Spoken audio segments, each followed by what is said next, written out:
Okay.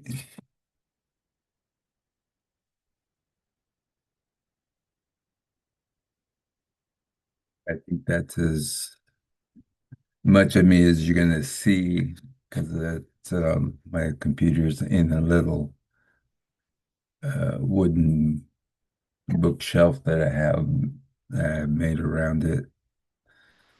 But anyways, I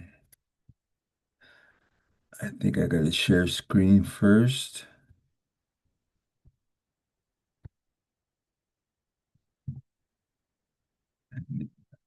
Push that, and then hit share again. All right. Can you guys see that? Yes. Thank you. Thank you very much. Okay. So I'm going to do a presentation on the National Sunday Law, and this is a review of different parts of that Sunday Law. And I guess my disclaimer here this morning is that she does, this is a presentation by Elder Terry, and she doesn't really go into the Sunday Law, but she kind of dances around it and talks about all the different symbols, and she talks about um, the old beliefs and things we used to believe in the movement and where we're at presently. So present day truth. But I find the study was a pretty good study. There's a lot of information in there. So most of my presentation is going to be giving you information that's already been out there. But I just hope it's a blessing. It was a blessing to me to go over um, things that we've been saying for a long time. Okay. Um, First of all, Elder Terry, I'm going to put up a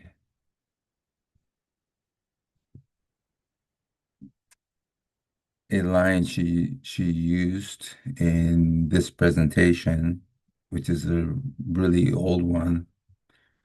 It was done back in 2018. But anyways, let me get started with this presentation and we'll get going. And if there's any questions or if you have any answers along the way, just chime right in and I'll try to keep an eye on the chat. And if I don't see it, if some of you can just holler out, then we'll take a look at them. Um, okay, let's see here. Okay, this is and I did say this was a presentation by Terry Lambert. So um, this is a story of two ships, and it's the story of the United States and Adventism, but in two different ways. Both the United States and the Seventh-day Adventist Church are seen as twin institutions, and we are looking at the Sunday law in the United States. So let's consider the ship on the board as the ship of the as yeah on the board as the ship or the ship of USA and the ship of Adramyttium can be seen as a negative experience So she's saying that when we talk about the adamantium, it's considered a negative experience or a negative ship. And I'm going to change the board work up here. This is the one she had, and this is one that Christine put together for me. Uh, it's a little easier to see the waymarks and what's written on the paper, so I'll leave that one up this morning. Okay,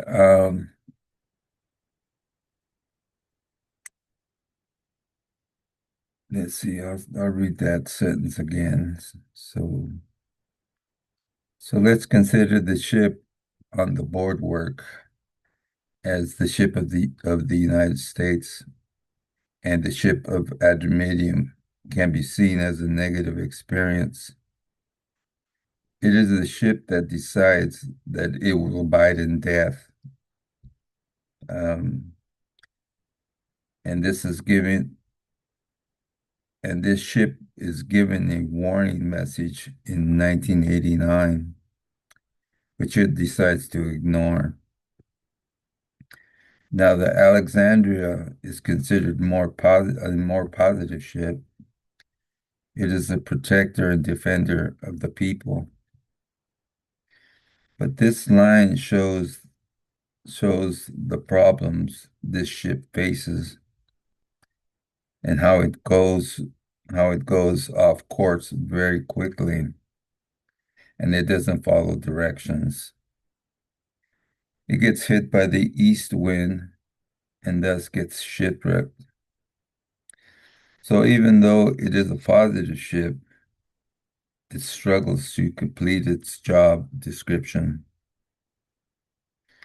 So recently we began to understand um, that the United States in Bible prophecy is too broad of a term, especially if we consider the symbology of Revelation 17, that that there a there is that there's a sixth and seventh kingdom or opposing forces in the United States. When we're looking at the line of Alexandria, we're looking at the sixth kingdom history. It's this sixth kingdom that is meant to restrain the opposing forces within the United States. Early in our movement teachings, we believed correctly that the sixth kingdom was the United States and that the seventh kingdom was the United Nations. Because we thought that globalism was the threat, um, but the midnight cry message woke us up to the fact that globalism is not the threat. Unilateralism is the threat. And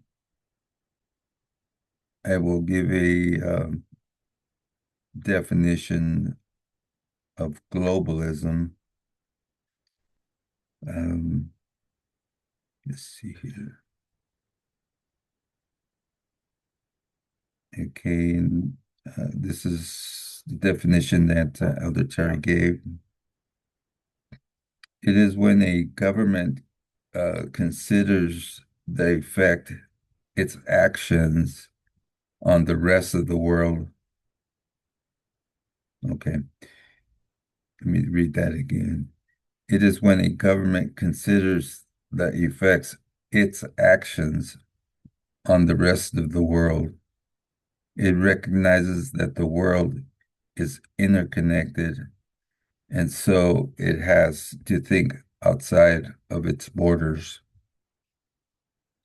And she also gives definition of unilateralism, which you'll be talking about in this presentation um, quite a bit.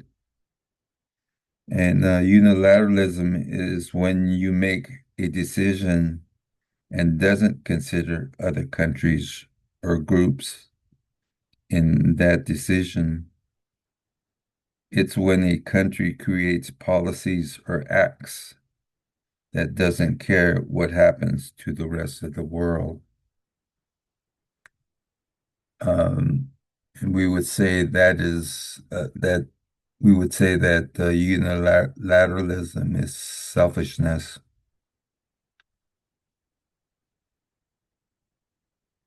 Stepping on other countries to lift yourself up. And we have been watching the history of the U.S. becoming a unilateral power. The United States no longer thinks in global terms, and the word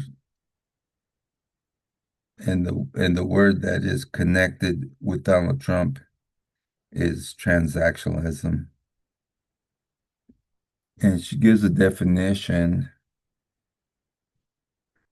um, which I have, and I will read it to you, but it's on my phone, so.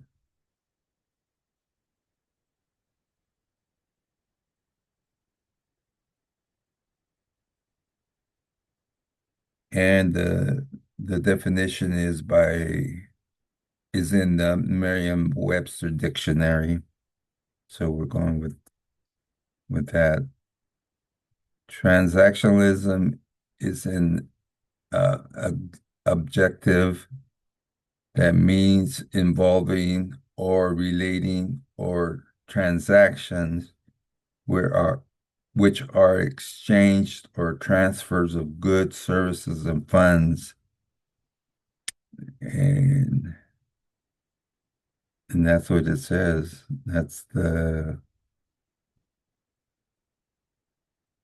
You think there'd be more, but okay.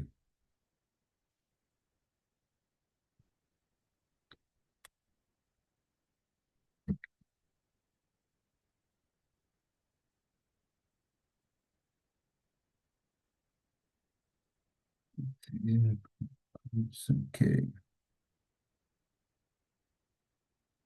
And the word that is connected with Donald Trump is transactional. It is only, it only interacts with other countries or people in a way that will benefit itself, which totally fits Donald Trump and the way he operates. And this is what makes the U.S. go off course in the first place. The United States did not consider the global ramifications of retaliating for 9/11. So this shift from uh, unilateralism to globalism is a tension that has that has been going on in the United States since its birth, and that could be traced back from 1798. So let's take a second to consider our symbols that we use currently for the United States. And so when we consider Daniel chapter 2, in that it outlines the history of the four main kingdoms of Bible prophecy. And those four kingdoms can be seen in the last kingdom of Bible prophecy, because that image starts with Babylon and ends with literal Babylon,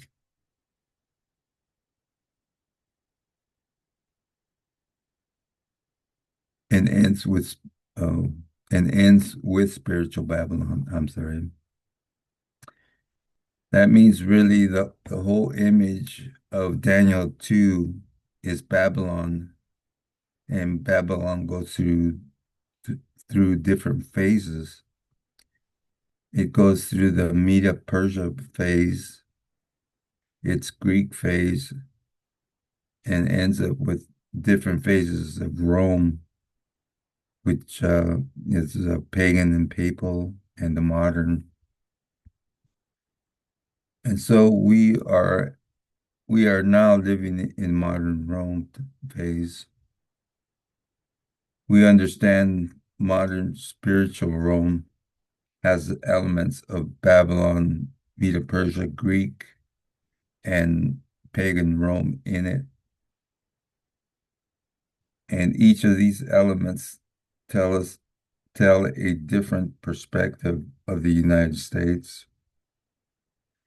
The main symbol from the kingdom that they are a combination of church and state. And I think,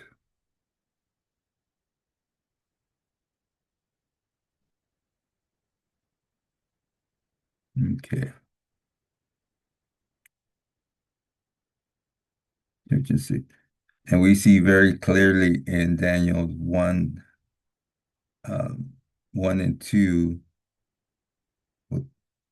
So I'm going to put that on the board and we're going to read the verses here. Um,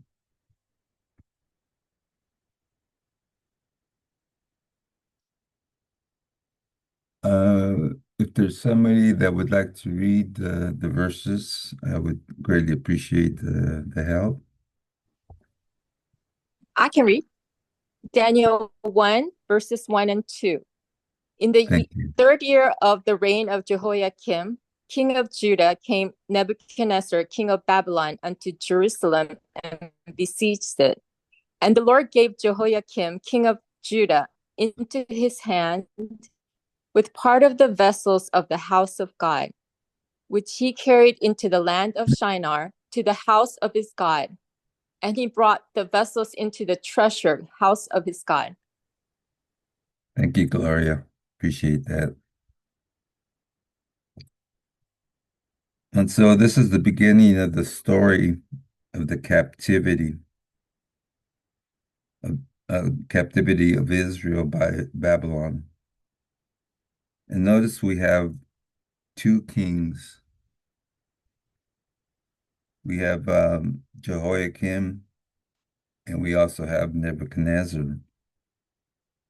Jehoiakim is the king of Judah, and Nebuchadnezzar, the king of Babylon. Also, we have two countries, Judah and Babylon, and two houses. First, there is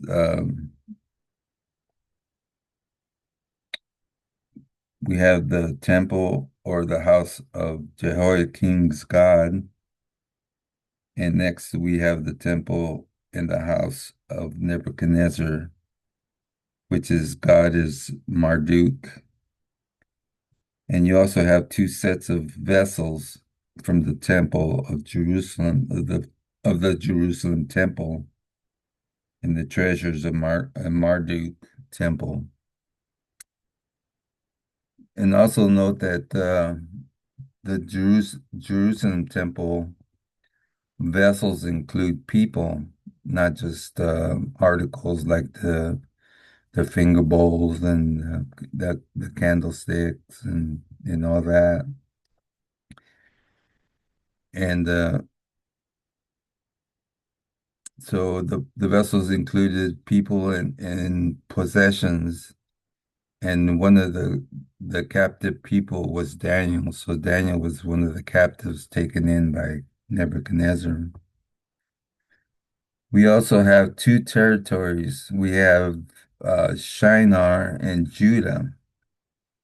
And Judah is the glorious land, even though it's not mentioned in the text. And so we understand that Babylon is a city and a country. and just want to show that when Nebuchadnezzar uh, took Judah captive, he took the religion too and combined that religion with his own. And that's a characteristic of Babylon. We see that it's copied by other kingdoms like Rome and the Pantheon. Because Rome would marry other religions and religious practices, and it made them its own, keeping those rituals and ceremonies alive uh, throughout the years, decades, and centuries.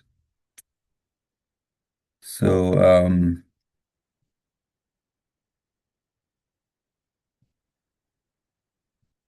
okay.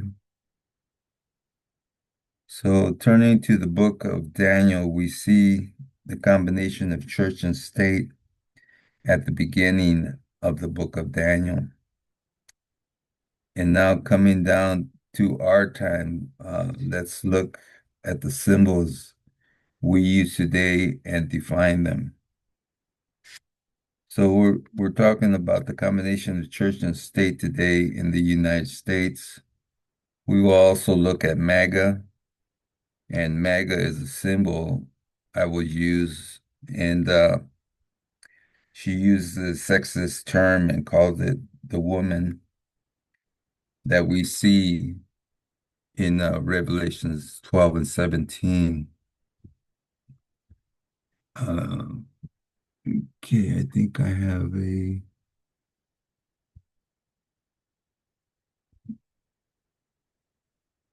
some board work for that.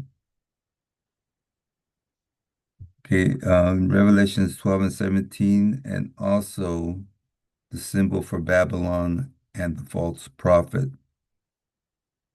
So think of MAGA as the symbol for the, think of MAGA as the church, the, the ideology, the religion, the philosophy, and the church will need a beast to ride, and MAGA will ride Trumpism. And Trumpism is the seventh or eighth kingdom. It is the dragon and a beast that needs to be ridden. And we can also refer to it as the king of the north or the state. So when we Francisco, combine, can I yes, just make a comment? So I think Elder Parmenter saw this as a, he didn't agree with this. So that's why he's saying that the king of the north is the woman.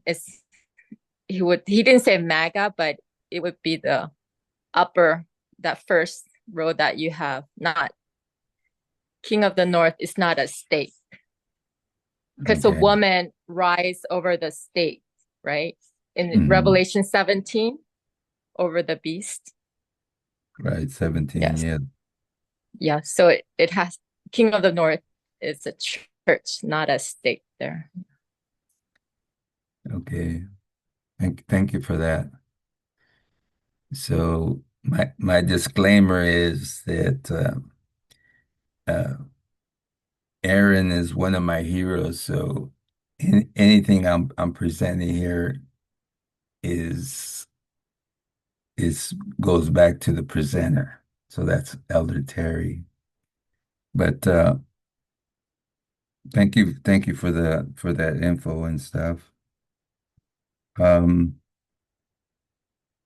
yeah. So let's see here.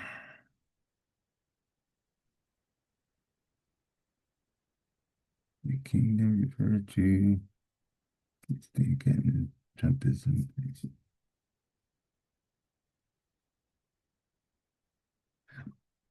Okay, I'll start back here.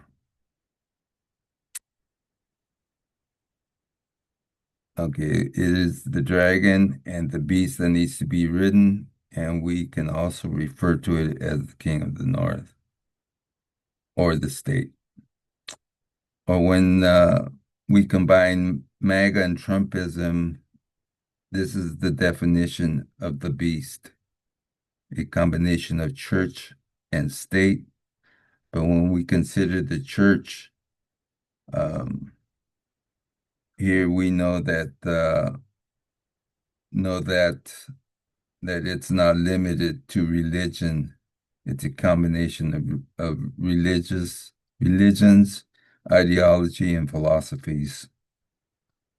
And we could sum that up in a word, nationalism. So Trumpism is the state and MAGA is nationalism. And so state nationalism becomes the sin of the United States. So now let's look at a definition of nationalism Um, by, can I ask a question, Francisco? sure. And this kind of pertains to what Gloria said, Hmm, because the dragon is the legislative, in the quote, it's the ability to make the laws. The right. legislative powers are what speak. So that seems like state to me. So is it only the King of the North, Gloria? Because the dragon power would be the laws. That would be the state. So is it only the King of the North that you were commenting about, not the dragon? Sure. Yeah, that's correct. Just the king of the north there. Okay, okay. Thank you. Thank you, Francisco. Sure. Let me bring up oh, no, it's not.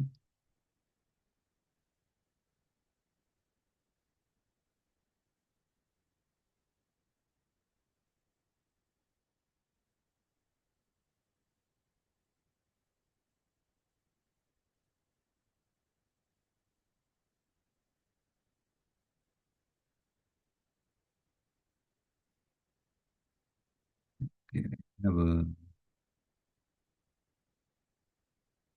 here we go. Looking at the wrong box. Okay, this is a definition that Elder Terry provided.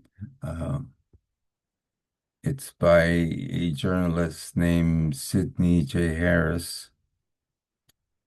And if I can get somebody to read that definition of nationalism.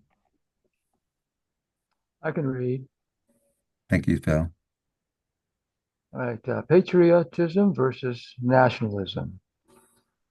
The difference between patriotism and nationalism is that the patriot is proud of his country for what it does, and the nationalist is proud of his country no matter what it does. The first attitude creates a feeling of responsibility, but the second, a feeling of blind arrogance that leads to war. 1953. Patriotism is proud of a country's virtues and eager to correct its deficiencies. It also acknowledges the legitimate patriotism of other countries with their own specific virtues.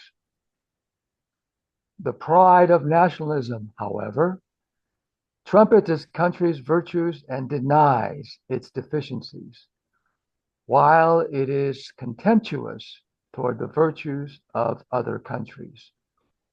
It wants to be and proclaims itself to be the greatest, but greatness is not required of a country. Only goodness is. 1982. Thank you, Phil. Yeah, I think it's kind of ironic that in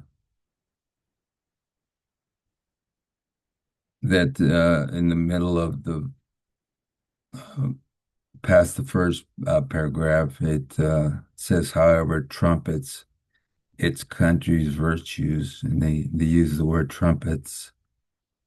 And I That's thought, funny that you said that because I was thinking about that too. mm, Thank you for bringing that out. yeah, I Yeah. think God always points out the little things that stand out for those who kind of well, like us, we're supposed to be sifting through everything and picking out the little gems in things like this.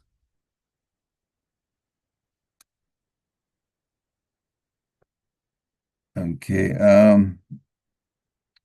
So Sidney Harris and his definition shows the difference between patriotism and nationalism. And you can see where nationalism uh, can lead to unilateralism, and that the country would only consider itself. And Harris notes that the should Mhm. and Harris notes uh, that shouldn't want to be the greatest, or I guess it's referring to the country, that the country shouldn't be wanting to be the greatest, but that the country should aim to be good, and we should consider ancient Israel was to take the goodly land, and that's Elder Terry's word, goodly, or the glorious land. And Israel goes off course when it wants to be great and not just good. And so there's a big difference between being patriotic and being nationalistic. And we also note the death of the King of the South in 2024 with the death of Alexei Navalny. And Navalny was a patriot. His memoir book that was published after his death is called Patriot. He did not want to make Russia great again, in his own words. He wanted to make Russia normal again. He loved his country, but recognized all its faults. He recognized kleptocracy, which is, I didn't know what it meant, so I looked it up. And so I will read the definition of that.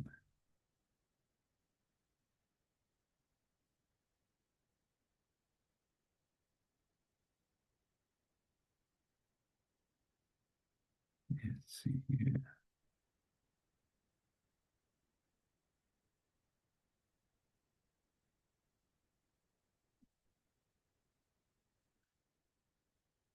I have a few screens to look through, so just give me a second if you don't mind. Thank you. Okay, kleptocracy.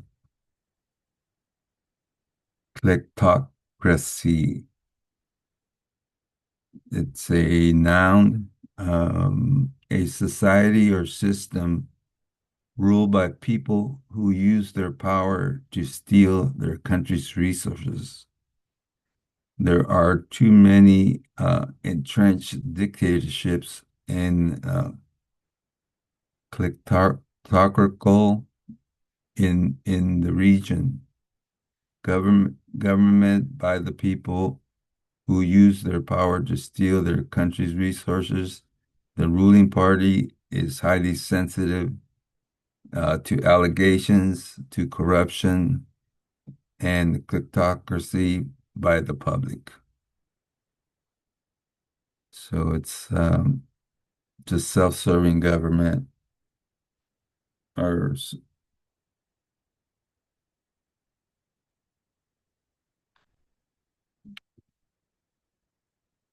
Francisco? Yes. Hi, I Bob. just Good want, morning. hey there.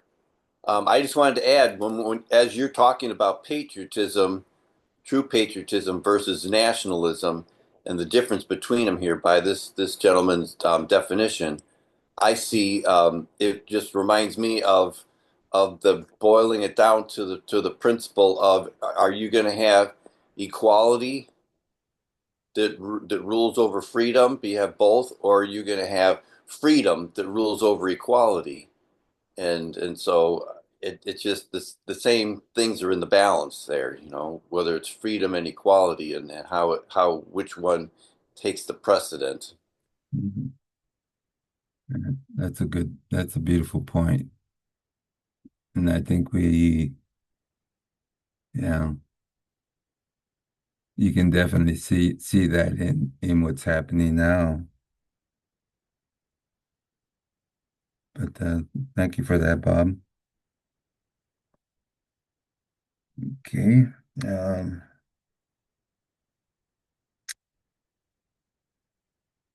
okay, and the autocracy. And so Navalny saw the corruption and knew Russia would be better than that. And as soon as Navalny recovered from the poisoning in Germany, all Navalny wanted to do was to go home. Russia was home, and Navalny loved his country. But the king of the South had him murdered, and with that murder went the last opportunity for Russia to improve. And Navalny's wife continues the brave work, but the So king of the Chris, South, I'm sorry? oh no, I'll let you finish your point and then just sorry, keep going. Okay, I'll just finish this here. It says, but the king of the South is dead, and he has lost this opportunity to be good. And so we want to know the difference between patriotism and nationalism, between, okay, I'll stop there and it's going to go into a different area here. Good morning and happy Sabbath. Hi, Francisco, it's Alyssa. So the this is what I have a really difficult time understanding how Navalny's death is means anything on the scale of the last hope for Russia. It just because Russia is a state power and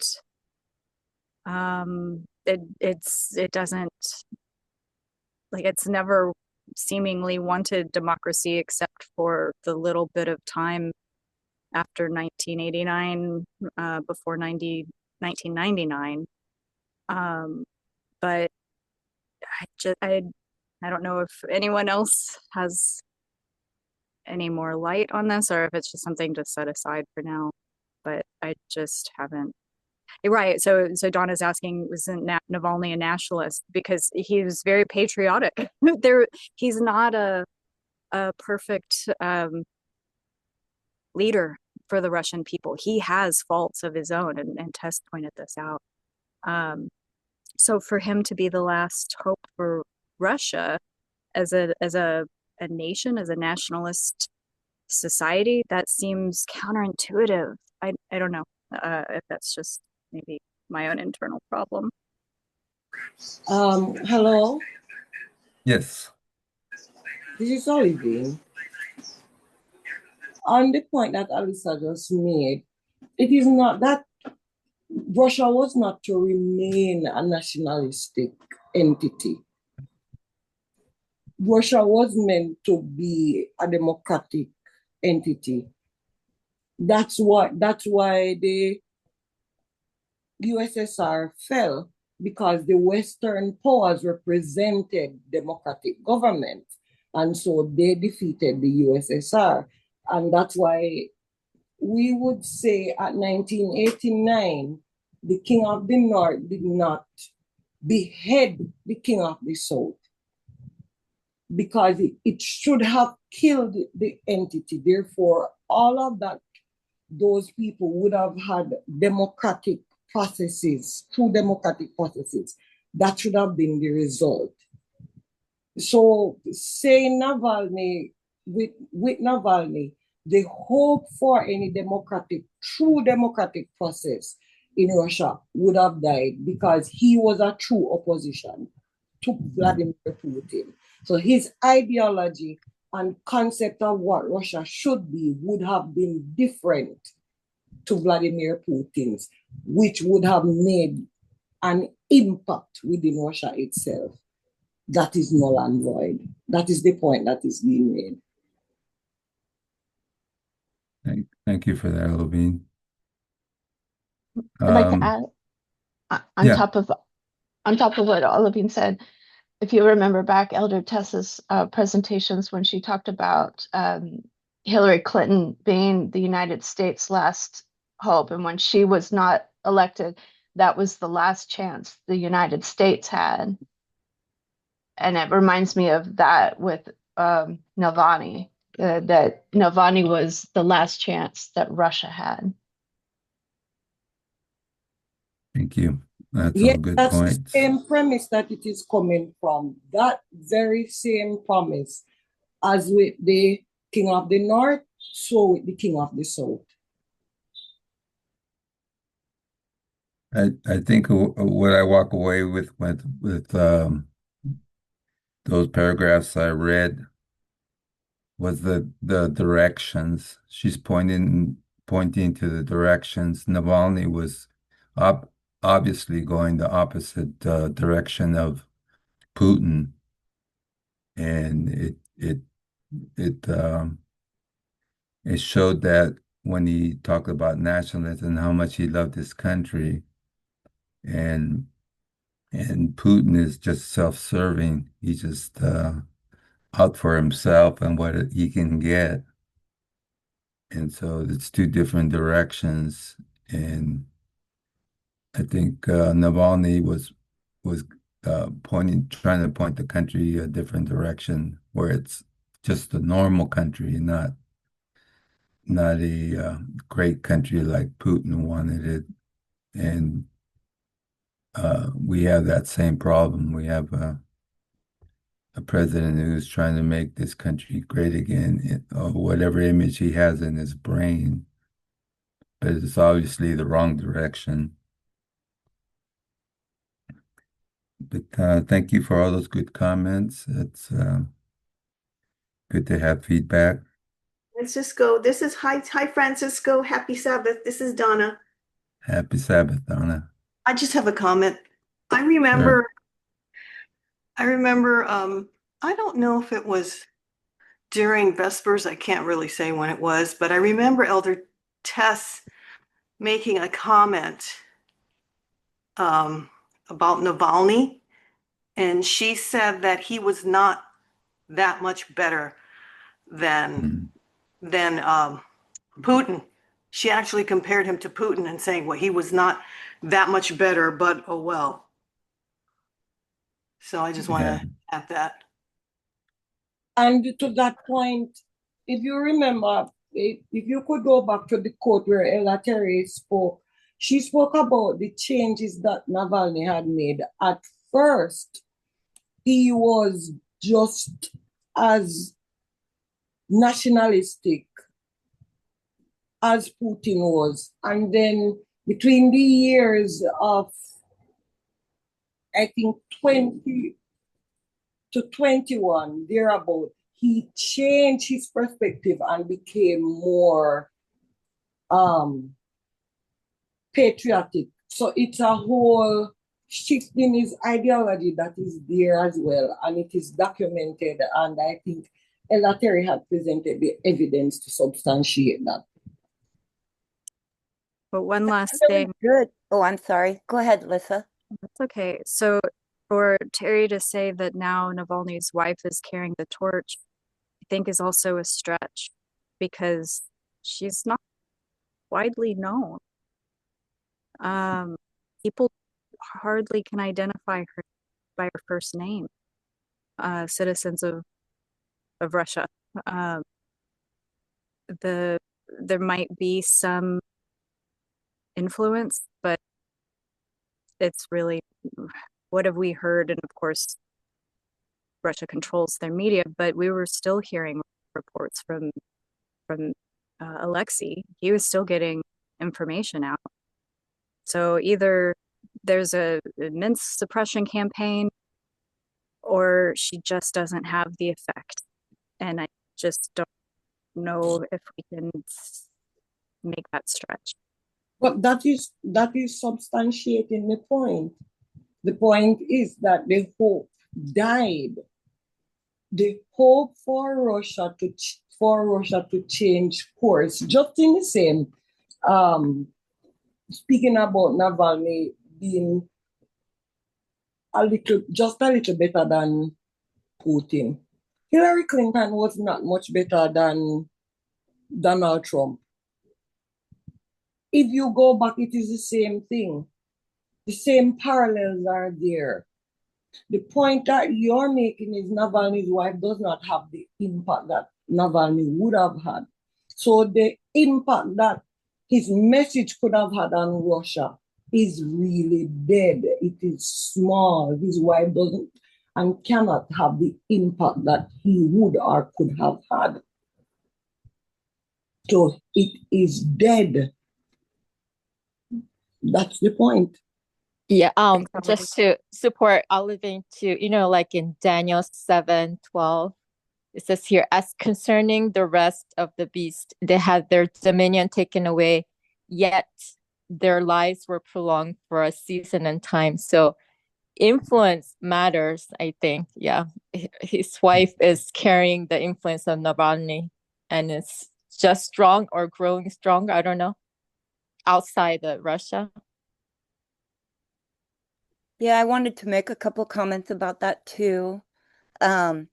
It's interesting that Navalny made that turn from his nationalistic, I think you had mentioned that, Olivine, just like we turned from being conservative, we were turned into a different direction. That crossed my mind. And then you also mentioned Hillary, because I thought about that too when we were having this discussion about people's characters, right? And she also wasn't perfect in her ways, but she was the best opportunity, the best choice between the two. I do remember Elder Tess saying something also about Zelensky when we were all, because we're very fond, most of us, of Zelensky. We root for him, but I forget what, I can't remember the name of it, was that report that came out.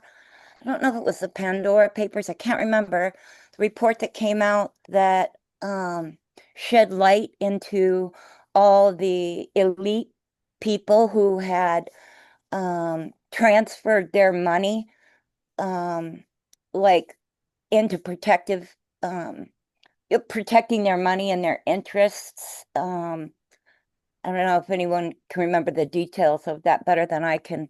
Yes, remember it. I remember that. Yeah. It was the Pandora Papers. Okay, it was that. And he was listed in that. In corruption, yeah. Right? He was listed in that, but she's like, well, I won't go into that. I remember her kind of like she wasn't going to touch on it any more than that because she recognized, I think that if she did, she would have elevated his fault, and that was be missing the point because we all have faults. And so she kind of left it at that because what he was doing outshined, I guess you could say, that.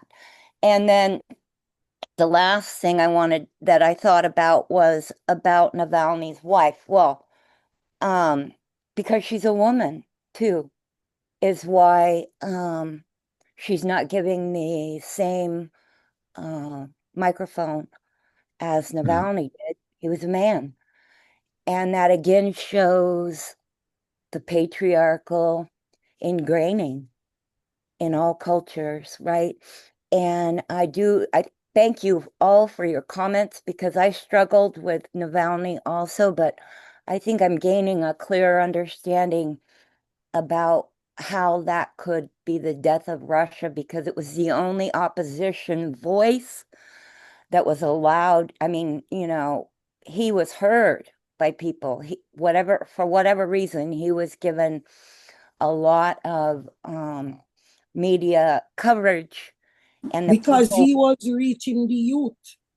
So he was Okay, that too, galvanizing yeah. the So youth when he was first arrested and poisoned in 29. It's an entire outlay of history with Navalny, and you can see how it fits with the message. When he was arrested, I think he had gained 27% of the votes in Russia, and he was supposed to have a rally, and they were expecting a greater outcome. Bombed, they imprisoned and poisoned him. So you see the waves that he was making among the youth, the young people are ready for a change in Russia. So it is definite suppression that was happening, and it is represented in the experiences that Navalny went through. So it's not about perfection of the candidate, it is about what they represent. The changes that should be made within the Russian society are not changes to remain nationalistic, but chances that would become more democratic and free the people from the oppression of just this one government. They were never, that's the point. Russia will never be given that chance again because time is no longer. We are closer to the end of time than we should think. So it is important to understand the context in which we are using the principles about the death of the King of the South, because it is to be compared with the deadly wound of 1989. 1989, it was wounded. What was that wound? Why was that wound?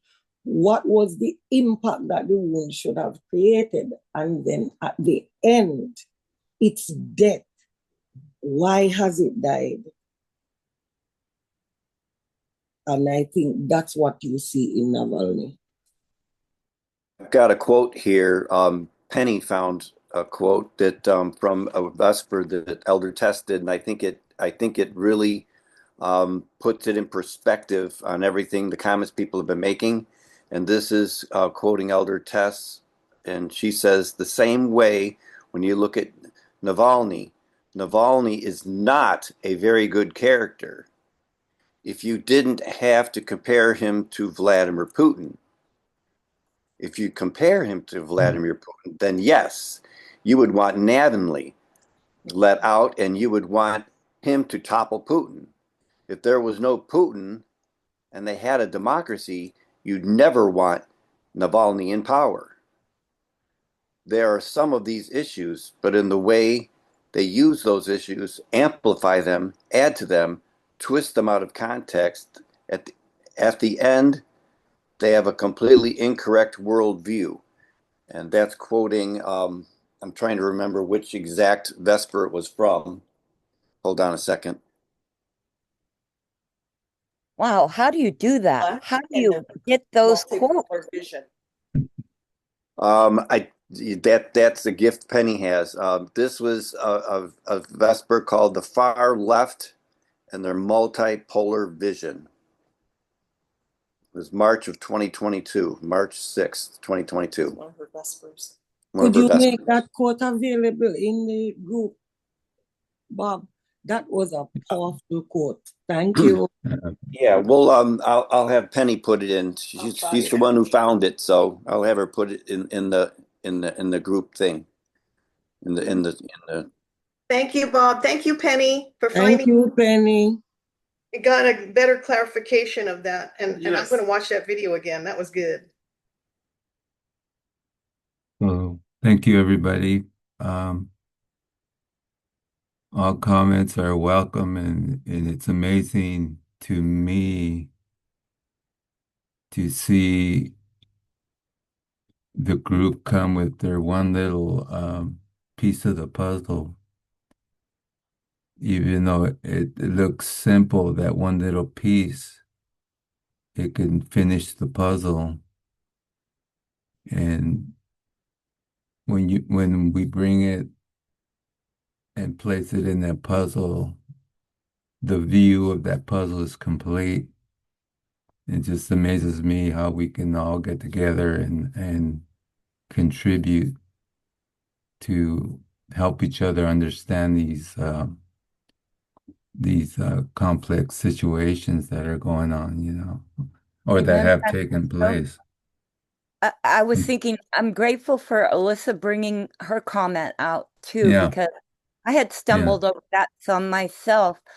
And if when people share like that, and then other people opened up their perspectives or things they could remember about what was said, it's so helpful. It reminded me yeah, of like when I go to an eye doctor and they sit you in front of that thing, then they switch the different lenses over your eyes until right, they finally get you into 20/20 vision. You right. know, if you've ever sat at an optometrist, how they do to prepare you for glasses. And I was thinking, wow, everybody's perspective is sharpening our vision and helping us come into unity of understanding and agreement. So I think that's all part of it. So I really appreciate people who are willing to share that maybe they don't agree with something because we can pound it out because the truth will always shine through. Yeah, it's a beautiful thing, when you put into the big pot, your flavor and your color, it makes for an interesting soup, that we can all partake of. It is. And I do appreciate Alyssa's question. And I believe Hmm. that because she's not the only one that has those questions. And I believe that we have to have um, we have to have courage to be Yeah, able to um, have different perspectives and to really kind of work it out. And so now that I can better understand what Elder Tess was saying, um, it was, there wasn't any other opposition. So he was the only one, in the climate that they were, that they were living in, as a very hostile, environment to even push back against Putin. And Navalny was the only one that had the courage to do that, even though he probably wasn't, he didn't have all the right mindset, but there was nothing else to push back. And it says a lot that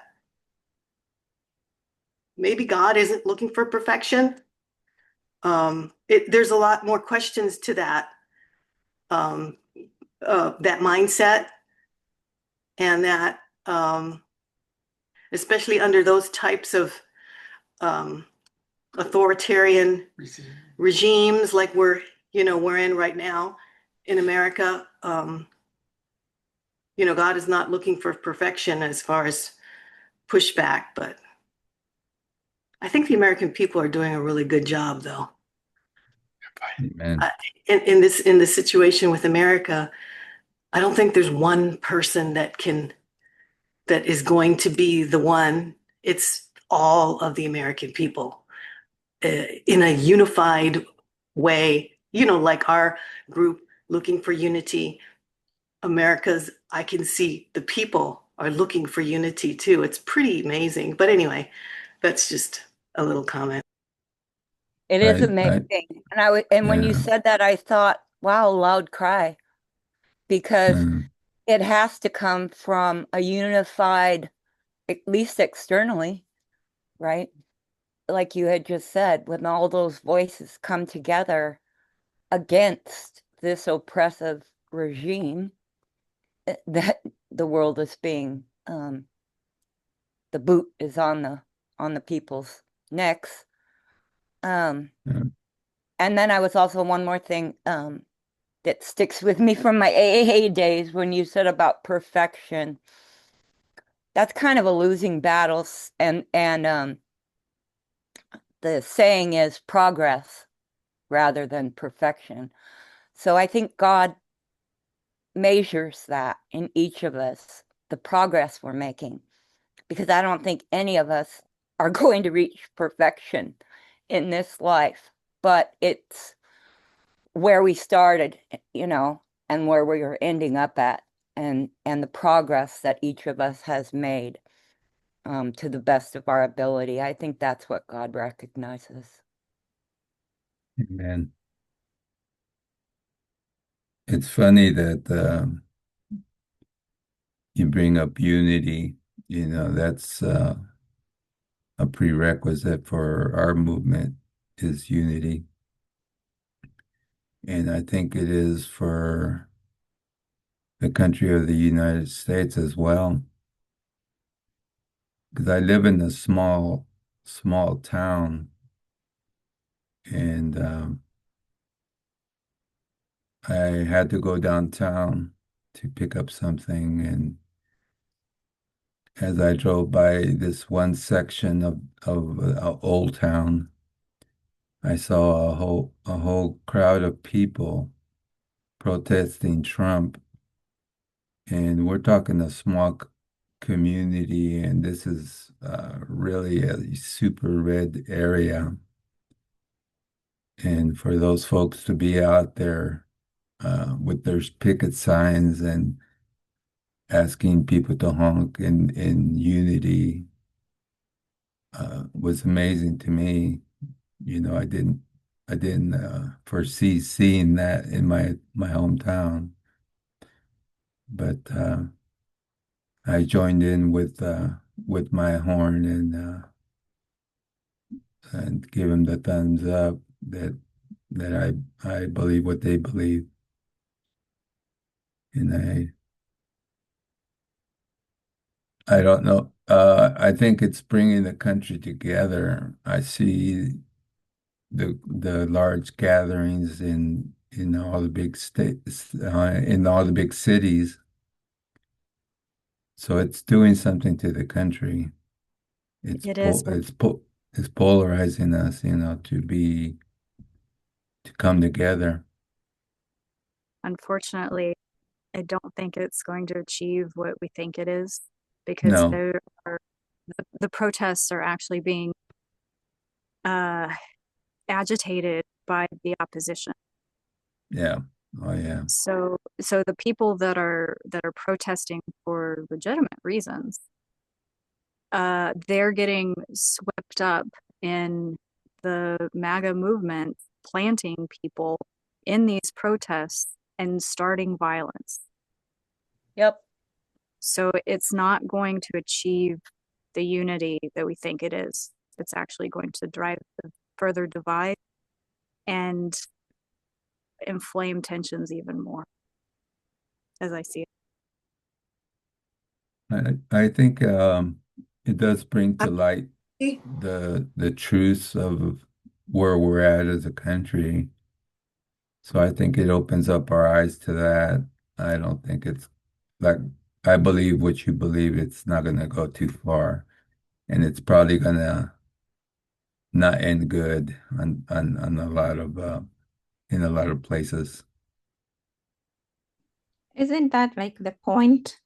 Because when you look at the line that you began with the ship of Alexandria and the ship of Adramyttium, and the Sunday we mark, Elder Tess marks there two classes of people, division. So we can see the two groups externally already agitated and forming. So we don't expect the unity to be there. We expect that wedge to be driven even further apart. So Mm. in this dispensation, it's just only going to be even more pronounced. Thank you for that, Mary. Okay, let me continue on here.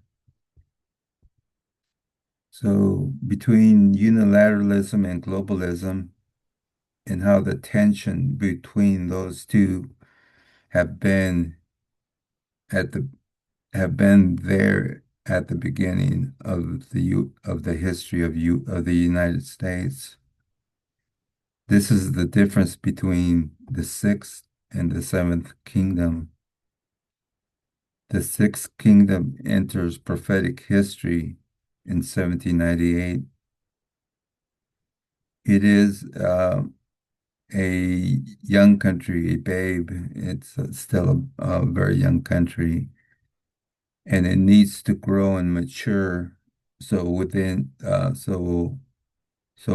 border, it goes to push to be unilateral or nationalistic. This tensions this this tension not only exists in the United States, it also exists in the churches.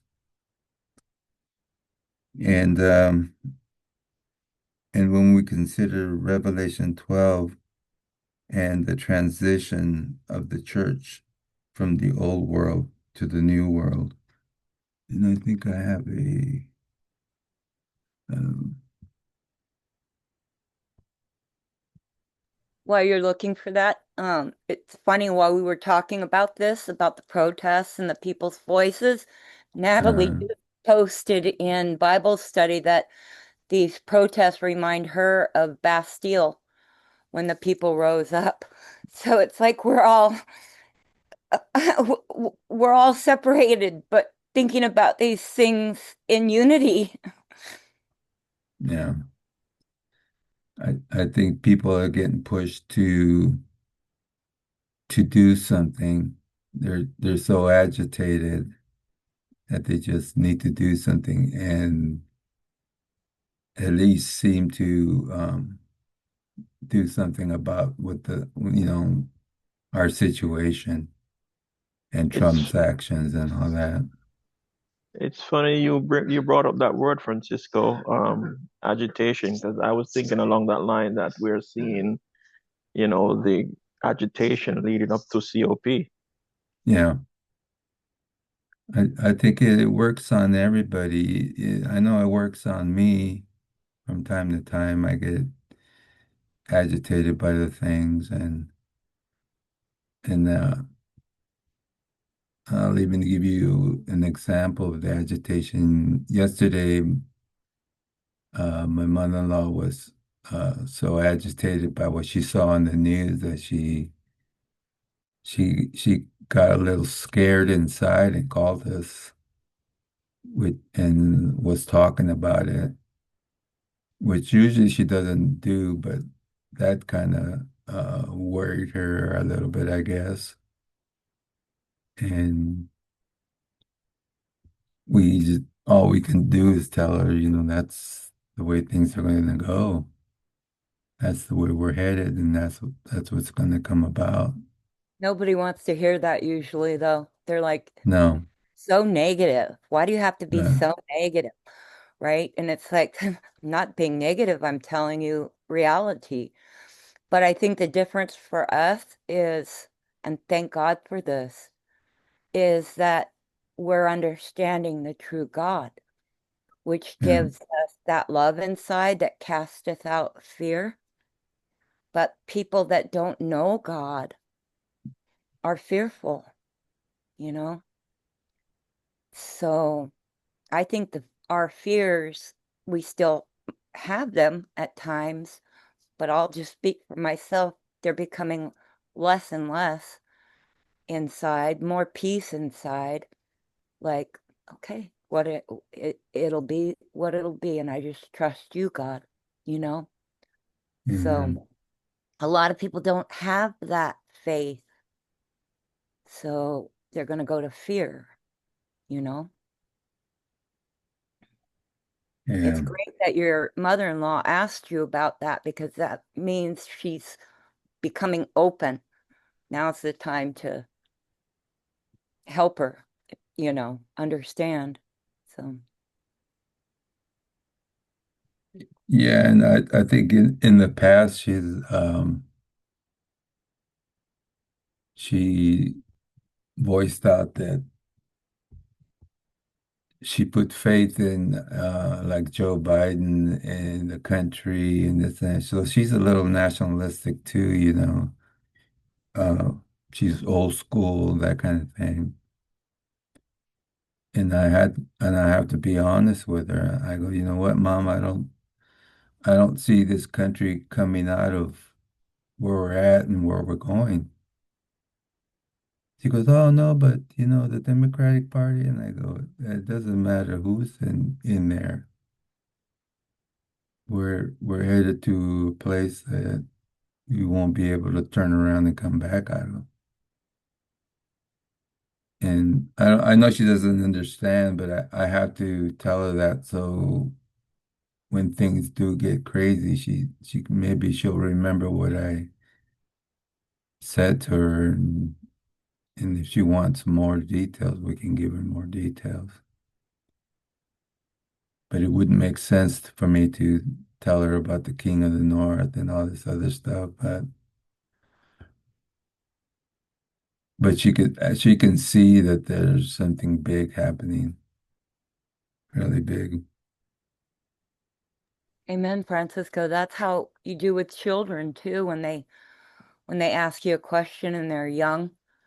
You don't give them all the everything about it. You just give them enough at the time that they can handle and satisfy that Yeah, question. As they grow, they ask you more and more. So you're using wisdom not to overwhelm her because it wouldn't make any sense, but give her just a spoonful at a time till she can, milk till she can take meat. yeah.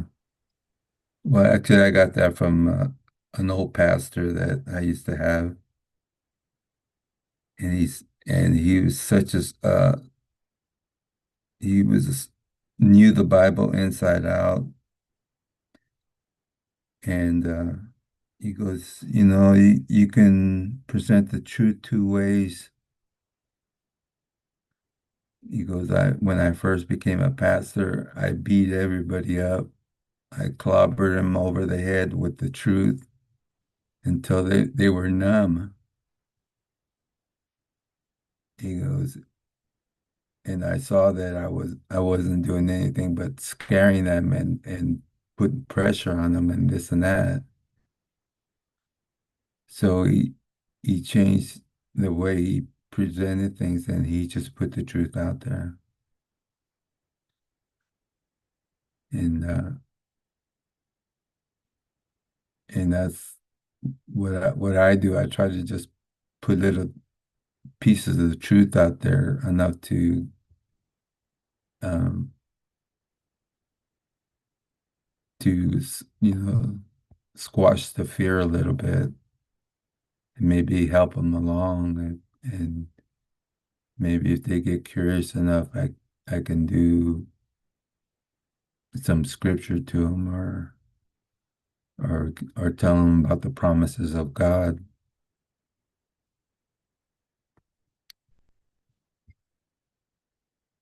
Okay, let me get back to, okay, we're coming up to Revelation 12. So I was talking about the church. I'll read this section again. So this tension is not only exists in the state, it also exists in the churches. And when we consider Revelation 12 and the transition of the church from the old world to the new world, and that the dragon will follow the church, will follow the church to the new world. So I have Revelation 12, and maybe we'll read that. If I can get a volunteer to read 16 and 17, I would really appreciate that. I can't. Thank you. And the earth hugged the woman, and the earth opened her mouth and swallowed up the flood which the dragon cast out of his mouth. And the dragon was wroth with the woman and went to make war with the remnant of her seed, which keep the commandments of God and have the testimony of Jesus Christ. Thank you, Lisa. You So we know, understand. I'm Yes. sorry. No, it's Is okay. it okay if I know this, we've read this, I don't know how many times, lots and lots of times. And I just actually looked at it because of, the gender test. And Mhm. it's the woman, right? We know that means church symbolically, but I was Right. actually just seeing woman because that's the test, right? Helped the woman. It's women need the help, right? We're learning that, and we've worked towards that in the movement, applying equity, right? So I was just Wow. Yeah. like thinking of it for a moment that, yeah, and you can see the suppression of women's voices and how the dragon is wroth with women, right? With um, the laws against their freedom of choice and everything. And that might be a literal way of looking at it, but it Yeah. just jumped out at me. And Elder Terry commented on that word they use on that verse right there. And she called it I'm gonna use the sexist term woman, you know, in Revelation 12. And so she was referencing that it was considered sexist, in the Bible kind of thing. And so but that's yeah, I didn't see that the equality in the whole thing right here. Thank you, Susan. Okay, so we understand the earth is the new world of the United States of America.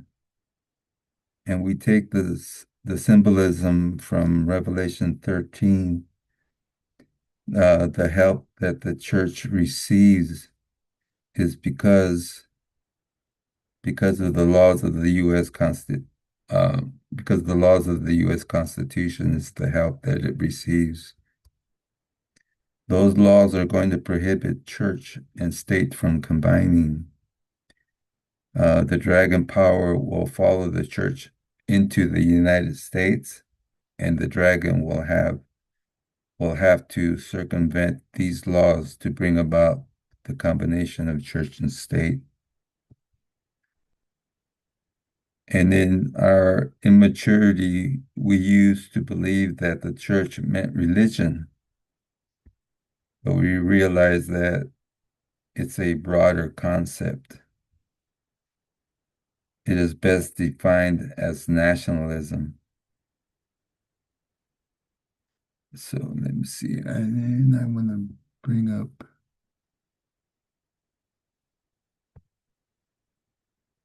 Revelation 13. And if I can get somebody to read Revelation 13 and 14:12. Yeah. Revelation 13:10. He that leadeth into captivity shall go into captivity. He that killeth with the sword must be killed with the sword. Here is the patience and faith of the saints. 14:12. Here is the patience of the saints. Here are they that keep the commandments of God and the faith of Jesus. Thank you. Is that Jim? Yes, it is. Happy Sabbath, Jim. Good to hear your voice. Yeah, happy Sabbath to you, Francisco. Thank you. I hope you're doing well, my brother. I am.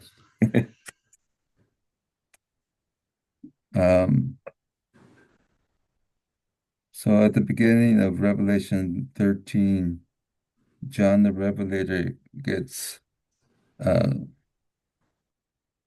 transported to the beach. Wait a minute. I think that's a different.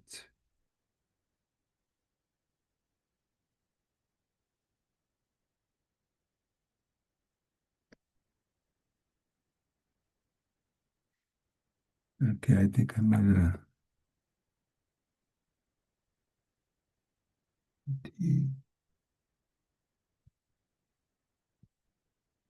Okay. Okay, that's what I have, so I'll go with that.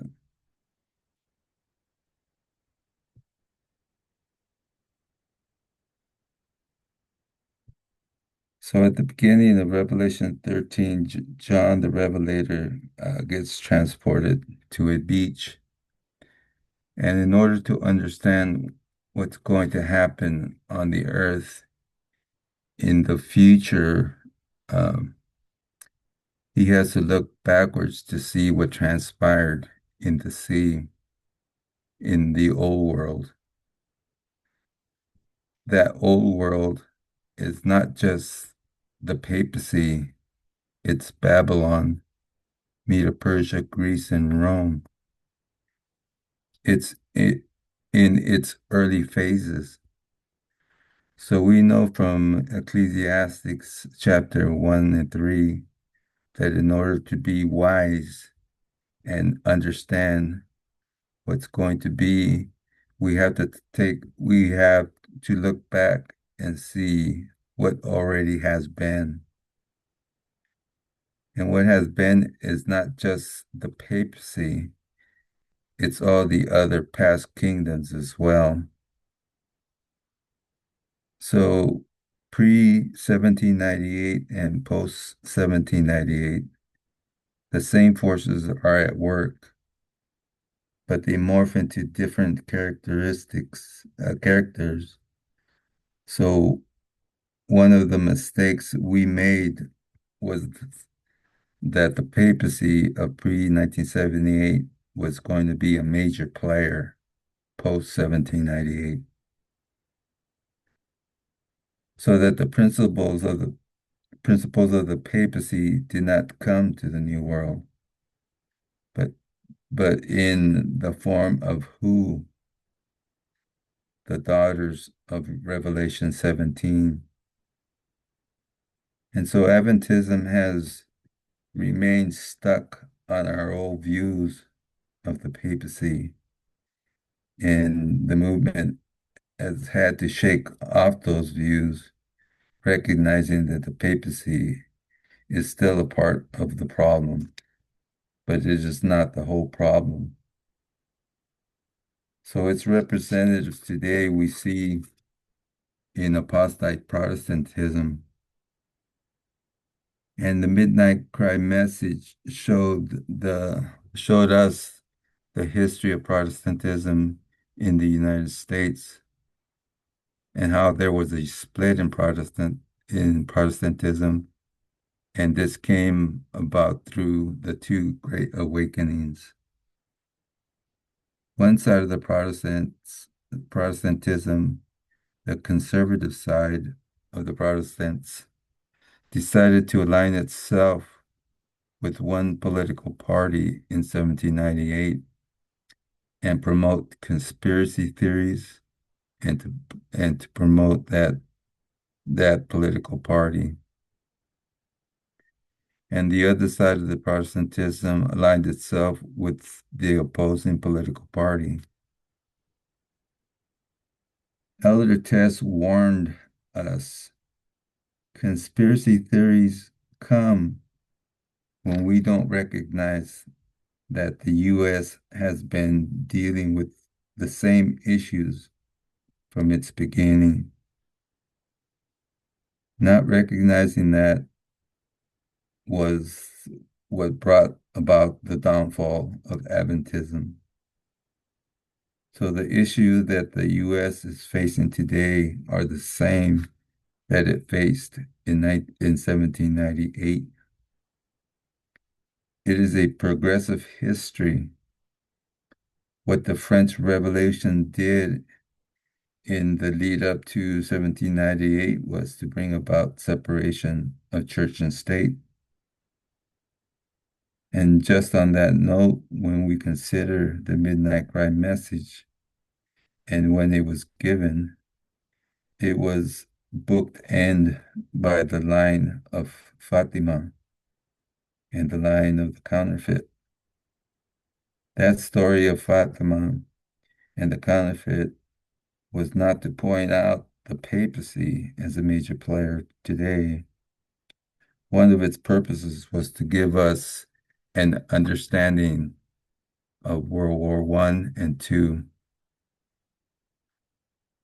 So just like in the line of Adramyttium and the number 273 dropped us down on the history of Pyrrhus, and Pyrrhus was able to open up the world,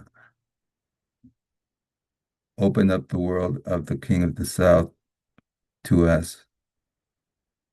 So the line of the counterfeit opened up World War I and World War II.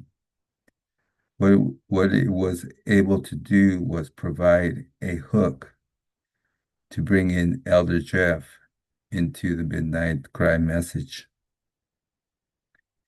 It might sound a little crude.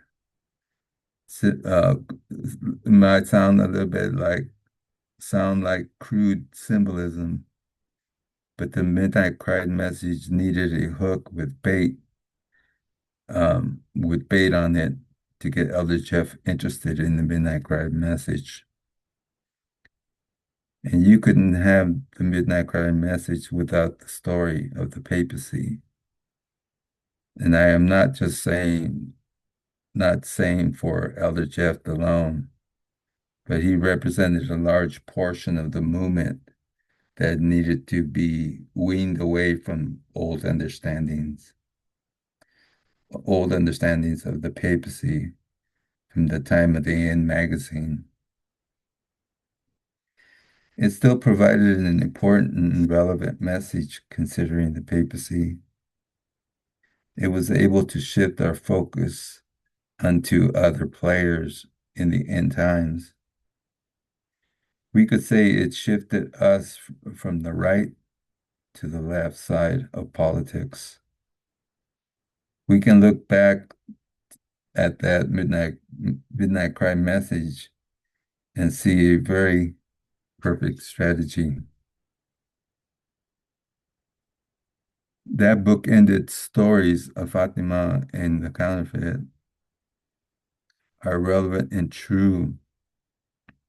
It also serves a purpose that we may not have thought about. Our understanding of the United States and its politics have matured. And so when we see in Revelation 17 a resurrection, it's not necessarily the papacy. That the eighth kingdom of Bible prophecy is not the papacy taking over the U.S. or riding the beast of the United States. So back to 1798, there is a split in Protestantism, and both sides aligned with different political parties. So when we look at 1798, we note that the United States is now recognized on the world stage.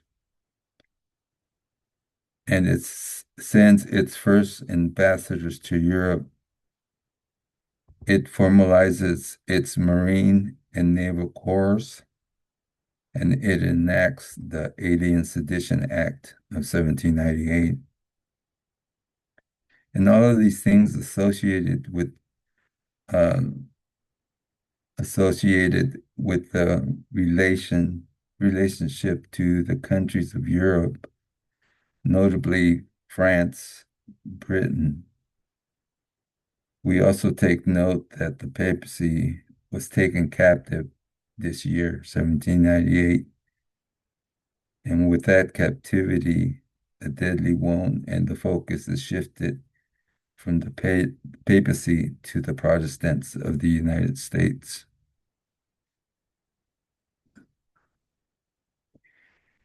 So now let's take a look at some scripture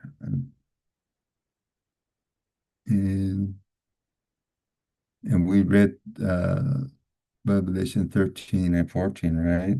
I think so. Um,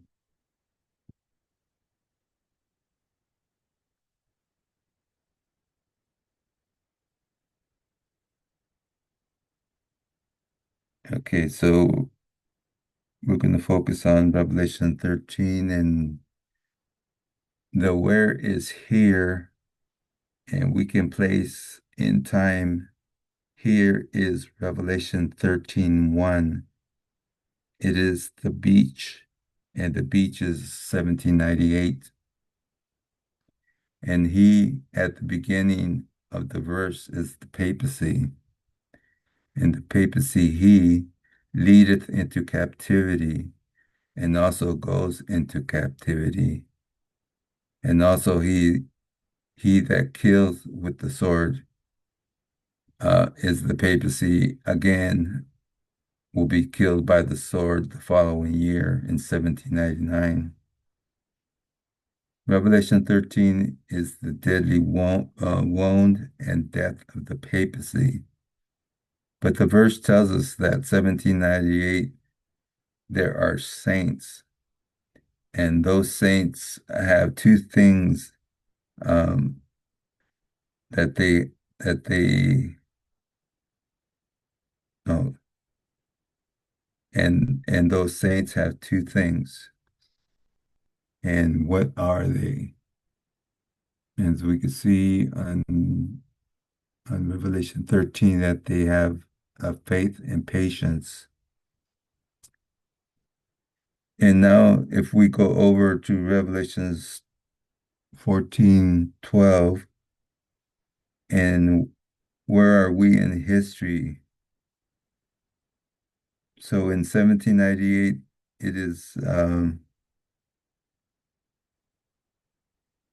the history of the first angel's message, and it is a message to the United States that you are going to be the protector and defender of the people. Where are we in Revelation 14:12? So in Revelation 14:12, where is the word here? The here in Revelation 13 is on the beach in 1798. The here in Revelation 14:12 is a future date in history. And in context, it's the third angel's message. Now we know we can differentiate between an arrival and an empowerment of a message. So we can say 9/11 in one sense and Sunday law in another. It's the warning of worshiping the beast and its image. And what do we have at Revelations 14:12? You have saints. And what do they have at that point in history? They have faith and patience. And one other thing, the commandments. So something has happened between 1798 and 1989.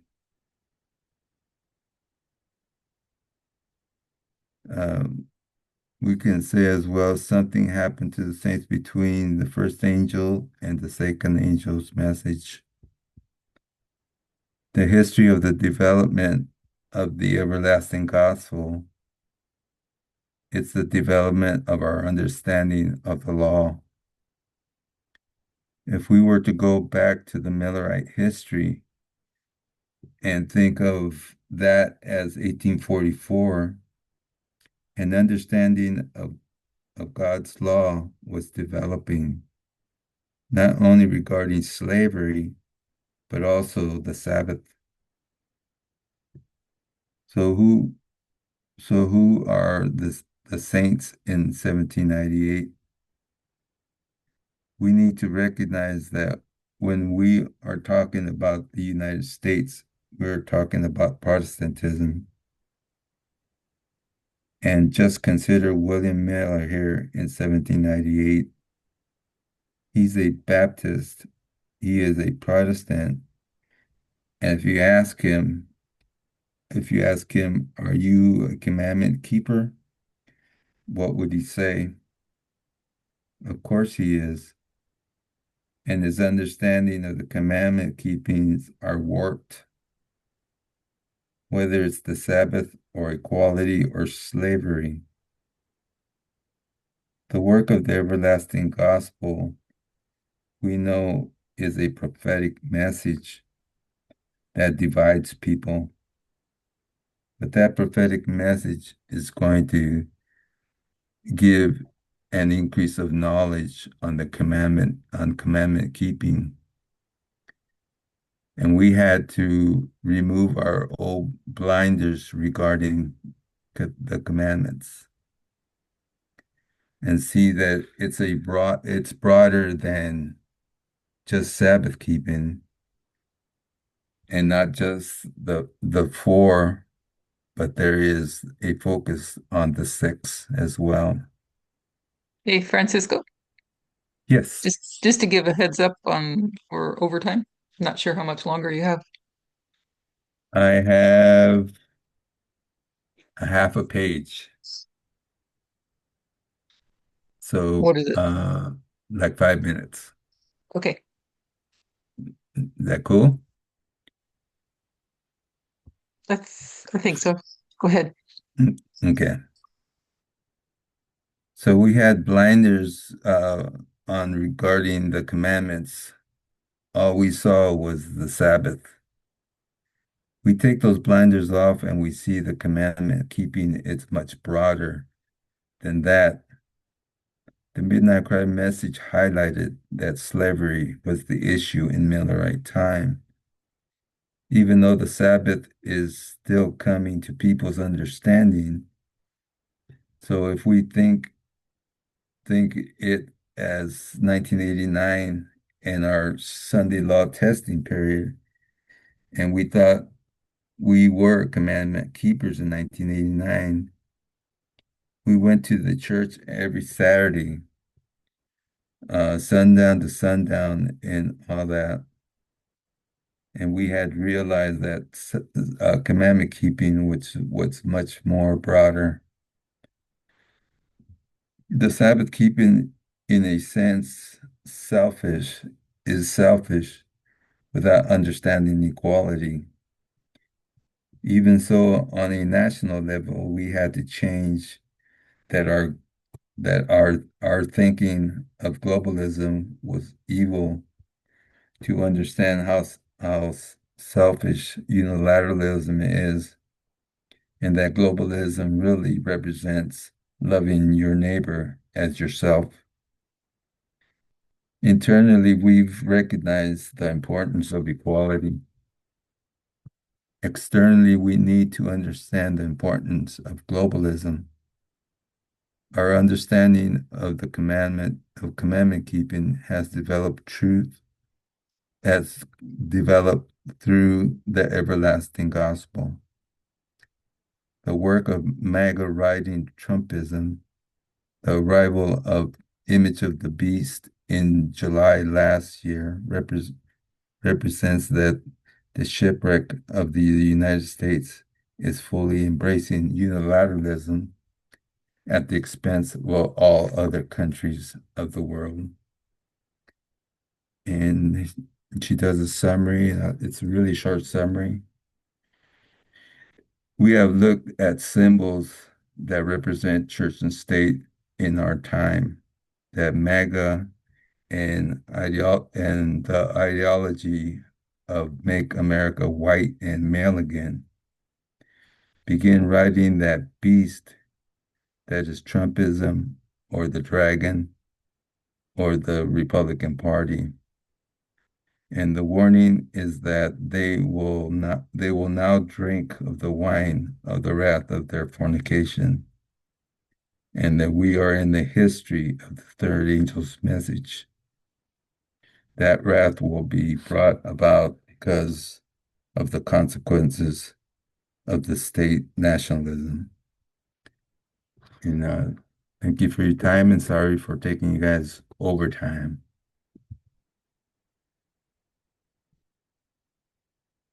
And so I'll stop sharing here. Sorry, while we're on the screen, Yeah. just to clarify, the bottom right corner, 9/11/Sunday Law, Third Angel. So you're tying that together because 9/11 was the arrival of the third angel and Sunday Law was the empowerment. I'm sorry, you cut out. I'm sorry, you cut out at the left. Trying to just solidify how you're connecting 9/11 / the Sunday Law with the third angel's message. So the 9/11 is when the third angel's message arrives. You're saying that Sunday Law is the empowerment. Is that correct? Or do I have it?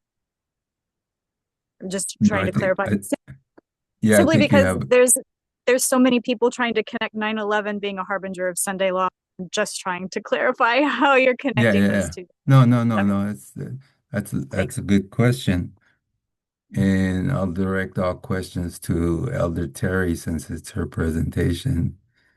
I was merely just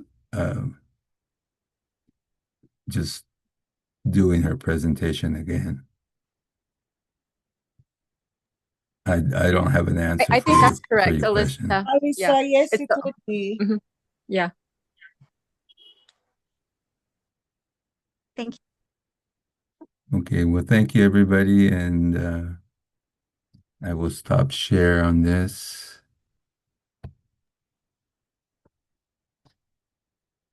Did you want to do a closing prayer? Then I have a hymn to play. Yes.